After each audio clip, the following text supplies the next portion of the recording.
Hi friends, ఇవాళ మనం చెప్పబోయే కథ ధైర్యవంతుడైన కృష్ణుడి కథ. ఒకప్పుడు నందనవనానికి సమీపంలో ఉన్న ఒక గ్రామంలో కృష్ణుడు అనే ధైర్యవంతుడైన యువకుడు నివసించేవాడు. అతని లోపల ఎప్పుడూ కొత్త సంగతులు తెలుసుకోవాలనే తపన ఉండేది. అతనికి ప్రకృతిలో విహరించడం, అడవుల్లో సాహసాలు చేయడం ఎంతో ఇష్టం. కానీ అతని మనసులో ఎప్పుడూ ఒక చీకటి రహస్యం కదలాడేది. ఆ పర్వత శ్రేణుల వెనుక ఏదో మహారహస్యం దాగి ఉందనే అనుమానం అతనికి ఉంది. ఒక సాయంత్రం ఆకాశంలో సూర్యుడు అస్తమిస్తున్న సమయంలో గ్రామానికి దగ్గరలో ఉన్న అడవిలోకి వెళ్ళాలని కృష్ణుడు నిర్ణయించుకుంటాడు. అడవి పూర్వం మహిమాన్వితమైన మాంత్రికుల నివాసం అని గ్రామస్తుల మాటలలో వినిపించేది. ఎవరో చెప్పినట్లుగా ఆ అడవిలో మాయామంత్రాలు, రహస్య గుహలు ఉంటాయని తెలుసుకున్నాడు.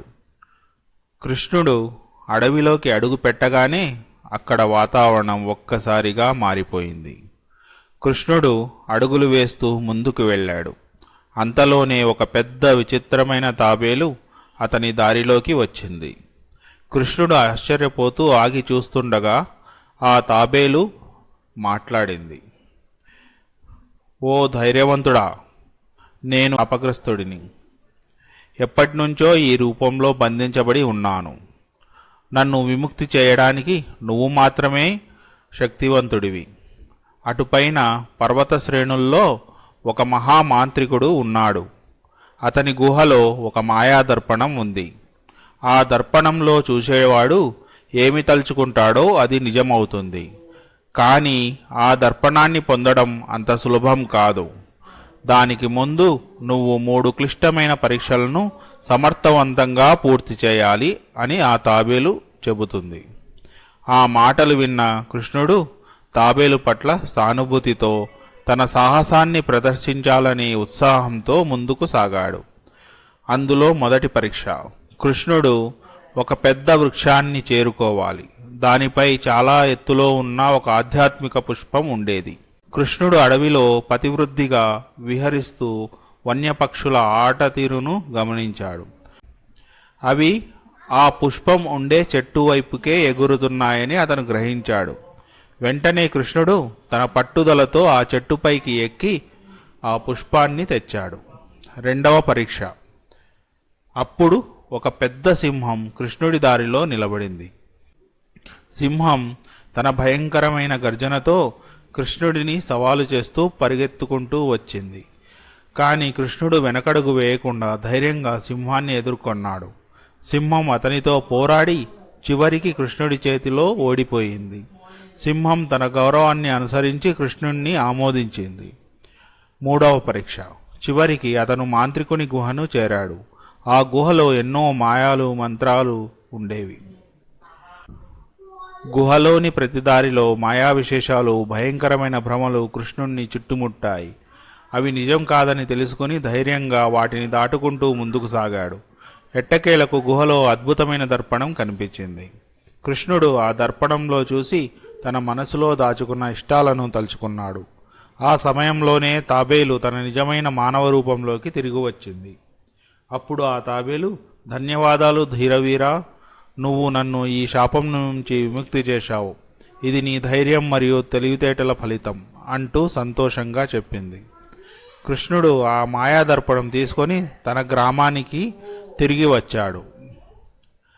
కృష్ణుడు ఆ మాయాదర్పణం పొందిన తర్వాత కూడా అతనికి అది అంత సులువుగా ఉపయోగపడలేదు. దర్పణం శక్తివంతమైనది, కానీ దాని ఉపయోగం కోసం మరికొన్ని మర్మాలు తెలుసుకోవాల్సి ఉండేది. అతని గ్రామంలో పెద్దలుండాయన ఉన్నాడు. మంత్రములు, రహస్య శాస్త్రాలపై బాగా పట్టు ఉండేది. కృష్ణుడు వెంటనే ఆ వృద్ధుని ఆశ్రమానికి వెళ్ళాడు. వృద్ధుడు దర్పణాన్ని చూస్తూ కృష్ణుడికి ఓ రహస్యం తెలిపాడు. ఈ దర్పణంలో చూసి ఏది తలుచుకుంటే అది నిజమవుతుంది, కానీ ఒక పరిమితి ఉంది. దీనికి నీ చిత్తశుద్ధి, ధైర్యం, స్థిర నిశ్చయమే మార్గదర్శకాలు.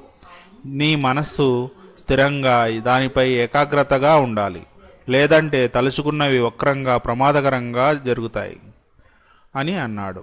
కృష్ణుడు ఈ మాటలను జాగ్రత్తగా ఆలకించి తన ధైర్యం తెలివితేటలు ఉపయోగించి ఆ దర్పణాన్ని వినియోగించడం మొదలుపెట్టాడు. మొదటగా తన గ్రామాన్ని మంచి ధాన్య పండ్లతో నింపాలని తలిచి దర్పణంలో చూశాడు. అద్భుతంగా మరునాడు ఉదయం గ్రామంలో పండ్లతో నిండిన చెట్లు, ధాన్యపు పొలాలు కనిపించాయి. అయితే కృష్ణుడి ప్రయాణం ఇక్కడితో ముగియలేదు. అతనికి ఆ దర్పణం మహాశక్తివంతమైనది అని తెలుసుకున్న ఇతర రాజులు, మహాసైన్యాలు దానికోసం వెతకడం ప్రారంభించాయి. ఒకరోజు సూర్యాస్తమయం సమయంలో కృష్ణుడి గ్రామం మీదికి ఒక అగాధమైన భేగంలాగా సైన్యం దూసుకువచ్చింది. కృష్ణుడు ఆ సందర్భంలో ధైర్యాన్ని కోల్పోకుండా మాయాదర్పణం ద్వారా తన సైన్యాన్ని కల్పించాడు. ఒక శక్తివంతమైన సైన్యంతో అతను రాజులను ఎదుర్కొని విజయం సాధించాడు. అతను ఆ దర్పణం శక్తిని బాగా వినియోగిస్తూ తన గ్రామానికి శాంతి, ఐశ్వర్యం తీసుకువచ్చాడు. కానీ అతనికి తెలుసు, దాని శక్తి అపారమైనదైనా దాన్ని ఉపయోగించే ముందు ఎల్లప్పుడూ తన మనసు నిర్దోషంగా అహంకారాన్ని పక్కన పెట్టుకుని ఉండాలి. కృష్ణుడు తన జీవితంలో ఎన్నో సాహసాలు చేస్తూ ఆ దర్పణాన్ని ఒక పెద్ద రహస్యంగా తన తర్వాతి తరాలకు అందజేశాడు. కథ సమాప్తం. Thank you friends.